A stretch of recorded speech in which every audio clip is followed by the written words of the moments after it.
How you doing? It is the radio guy, the Dr. Mike Prince. We have a very special episode for you on today.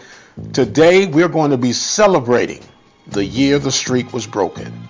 The date was September 26, 1998. The Panthers had just lost their 80th game. Their next opponent was the Langston Tigers in Oklahoma.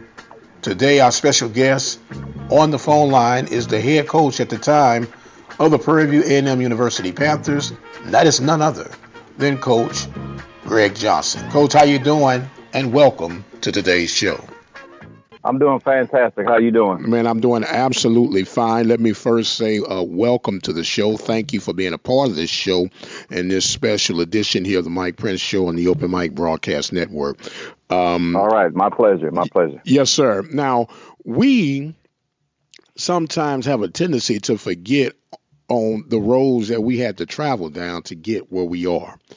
And you pick up on a team that had not a lot of success, and you were coming from a place, ironically, for the streak to end, that in Langston. First, let's go back and find out, A, how did you get to Prairie View, and then B, what made you want to come to Prairie View? Well, I think the people who were at the powers that may be that was at Prairie View at the time was kind of watching me, and they had seen the things that I had done at Langston. We had won 2 championships at Langston, 2 conference titles at Langston, and Langston had been losing before I got there.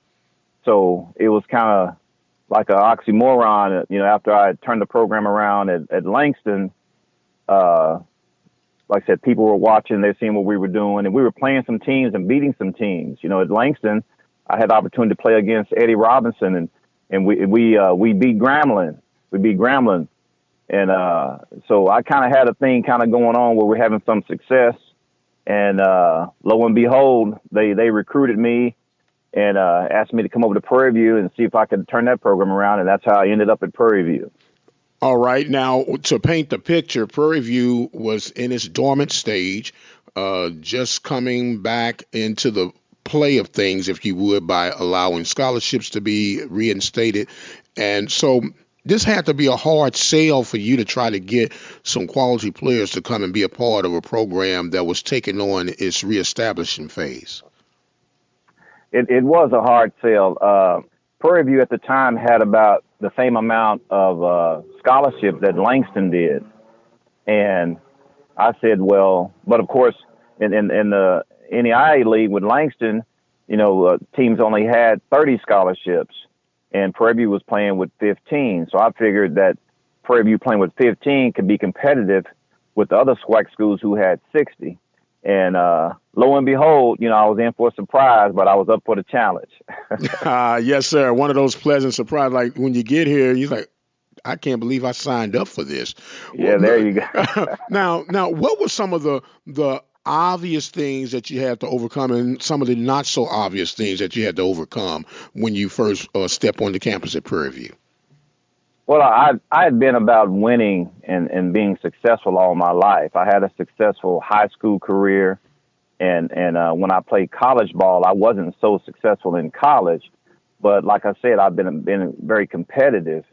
And then when I took the job at Langston, at Prairie View, it was like I was so excited. And then I had alumni coming up and saying, well, we didn't vote for you, or we wanted somebody who was Panther born and Panther. I couldn't believe nobody was for me. I was kind of shocked. And then, some of the people on campus was for me, and it's just like the alumni. Some was for me and some was against me.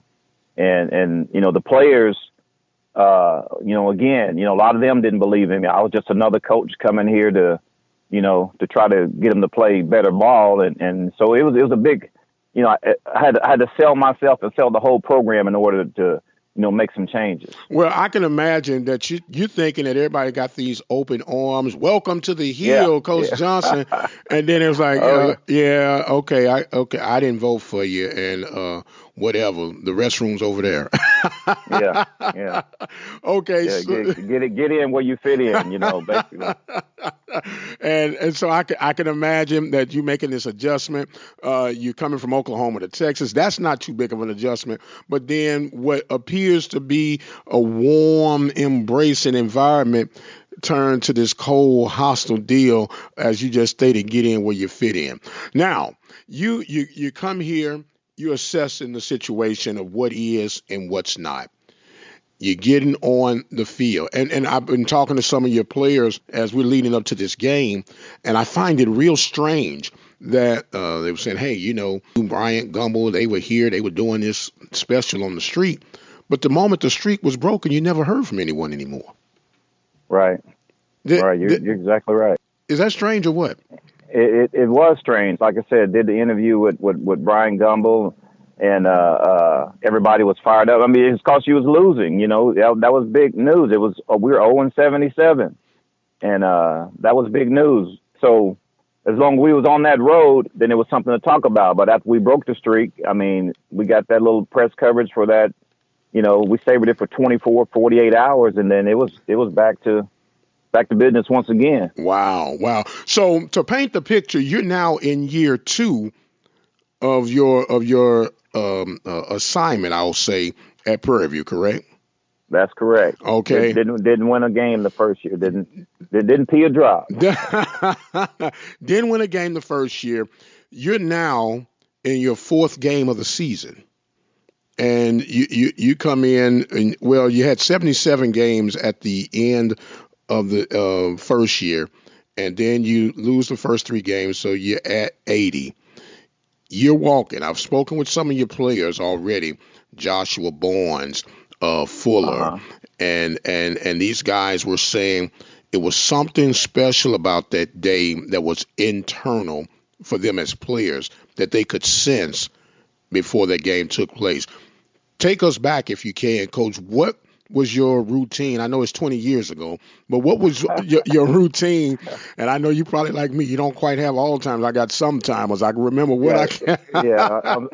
I'm scratching my head now, but to the best I can. Yeah, to the best of your recollection, what was that day and that mood like as this thing was coming to fruition?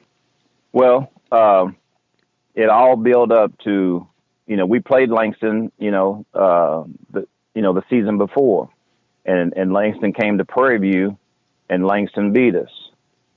And I felt like we could play with Langston and play with a lot of other teams. We were getting more competitive, and I went through a little ritual, which I was doing some research, motivational research, and we had this big ceremony, and we got all the stuff that was old from the losing. And we had it was like a funeral, and we buried it. And that was leading up to that season.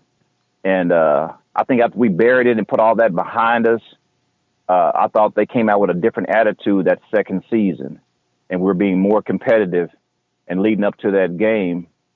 And the way the story goes, we had a big blow up that week with one of my coaches, my offensive coach, and he had a problem with a player. Then I had to end up suspending him for that game, and I had to call plays that game. So all the pressure fell on me even more. But the ball players just kind of, Kevin Bell, he scored the winning touchdown. I mean, he was outstanding that game, But it all just started to come together, and we started making plays. We started clicking, and they just kind of knew it was our time. And then when we scored, and then we stopped them from scoring, it was like, the weight was lifted, Yes, sir. But it was a godsend. It was a godsend. Yes, sir. We're speaking right now with Coach Greg Johnson of the 1998 Prairie View A&M University Panthers, the 20th anniversary of the year that the streak was broken against the Langston Tigers, 14-12. Now, Coach, you got a lead late in the game, and Langston scores this touchdown as time is expiring just about.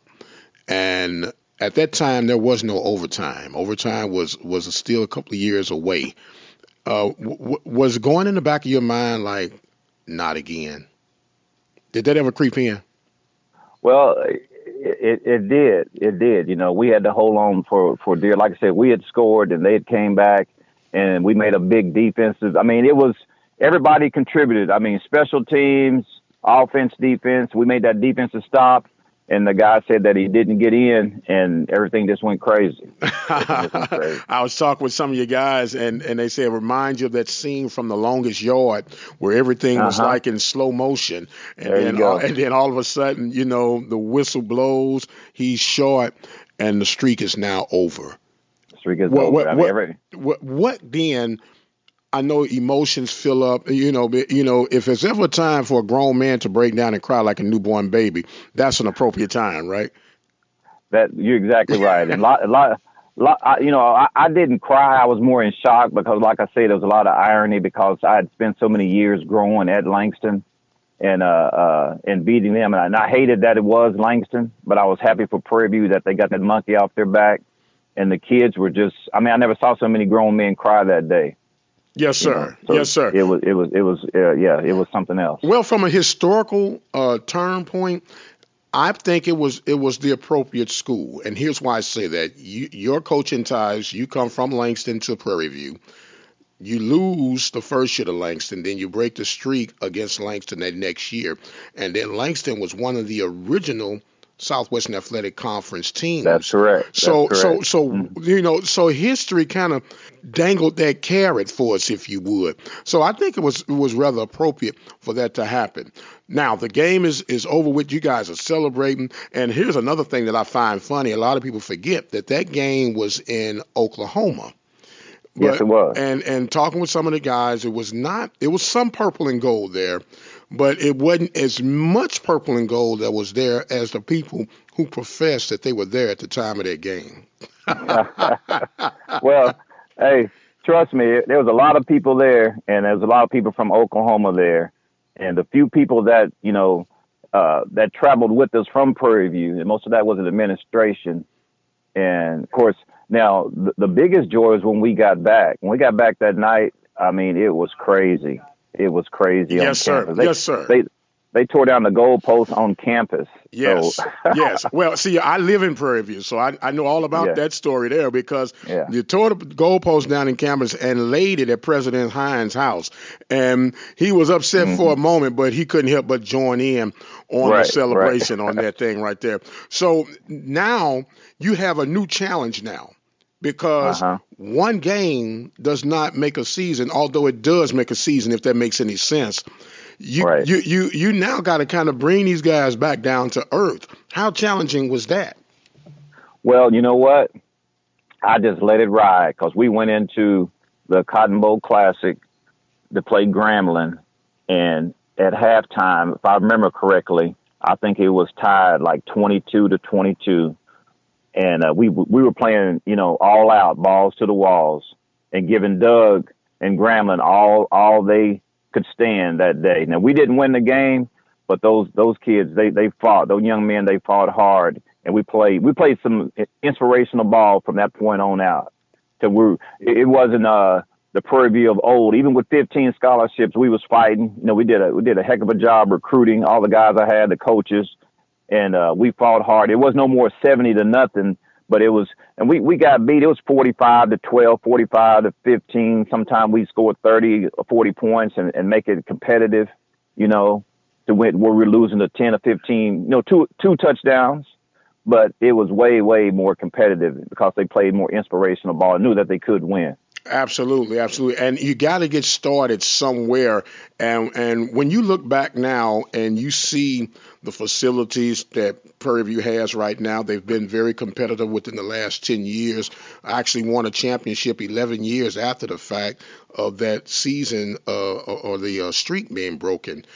When you look back and you look at the body of work that you put in, are you proud to say, you know what? If we hadn't completed these little steps here, there wouldn't be what we have today. Well, I could definitely say, and I'm actually going back to the Prairie View homecoming this year. You know, it's the 20-year. A lot of my ball players, DeMelvin Kelly and Fuller and those guys invited me back. I'm going to come back and celebrate with those guys, the 20-year reunion. So it's kind of ironic.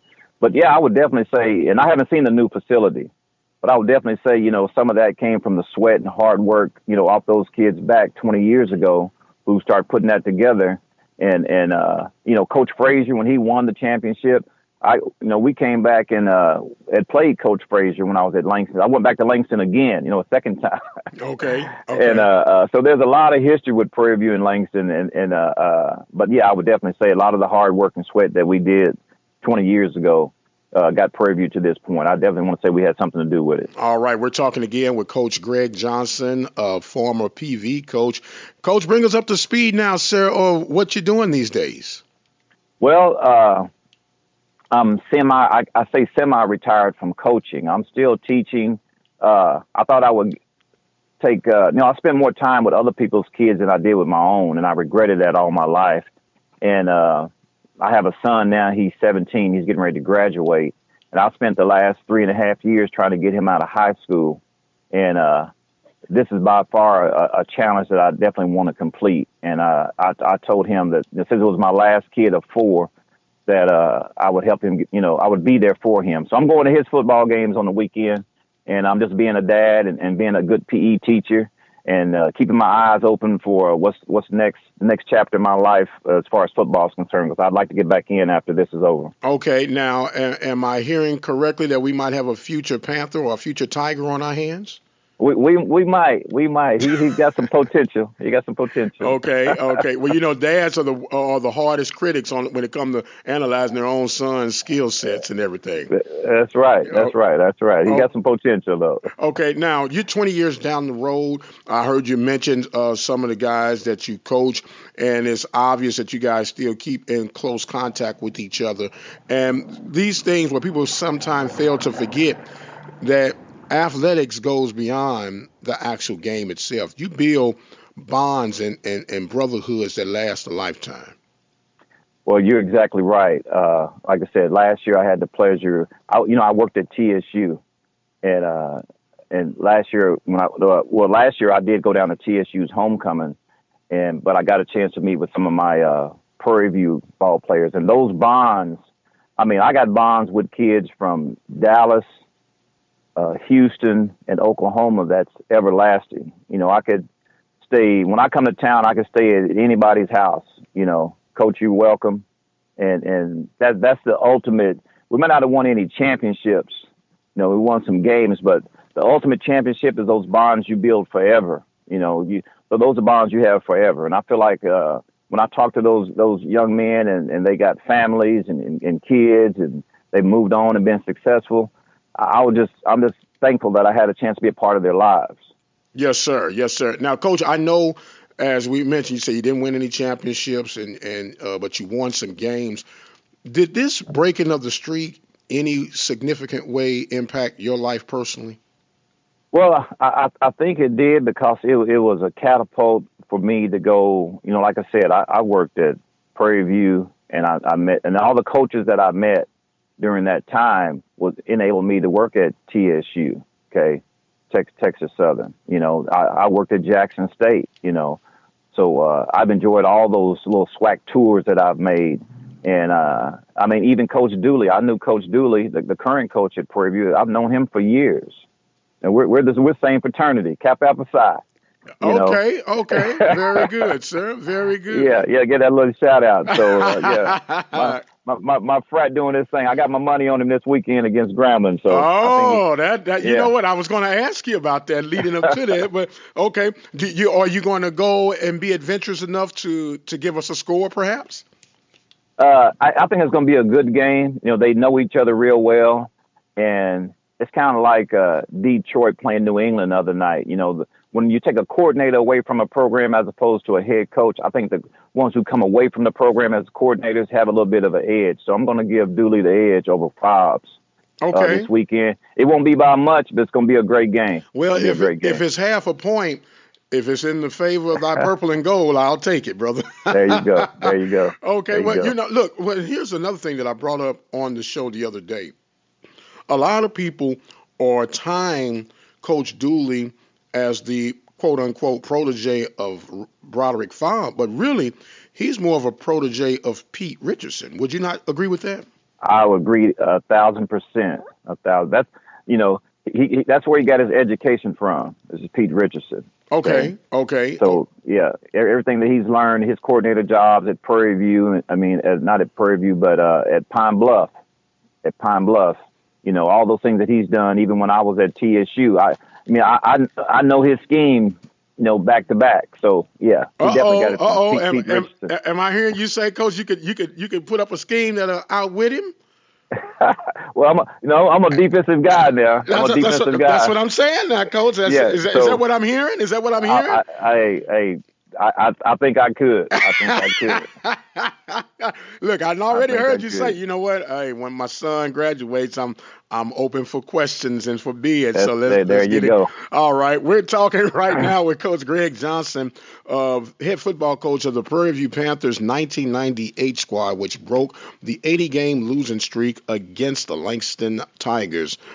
A final score of 14-12. Coach, you just don't know what this means for me and for PV Nation that listen to our show on a regular basis. I truly appreciate you being a willing participant in this special segment that we have. And as customary, we give our guests the final thoughts and comments. And, sir, I'm going to turn the floor over to you now. Well, like I said, I appreciate you calling me. It really made my day. I kind of been out the loop for a while since I've been out of coaching, but I kind of keep up with a few of the constituents that I work with. And like I said, I wouldn't change anything from those experiences I had in the SWAC.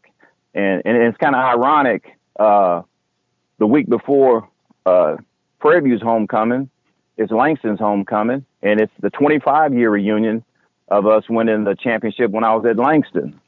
So forever tied, brother. Yeah. So I feel like I've touched a lot of people. A lot of people have touched me, and the bonds are forever, And I wouldn't change the Black College experience for anything. I wouldn't. That'd be my final comment. The Black College experience has been great to me. All right. Well, Coach, look, I want to say thank you, and I want to put you on record that when you show up for the homecoming event, that you make sure that you and I get together, man, if it's nothing but for a photo op and a handshake, we can get a chance, because we definitely appreciate the time that you put in, because everything is about a building block. And we all standing on someone else's shoulders. And I want to thank you again for making yourself available for the special edition of the Mike Prince Show.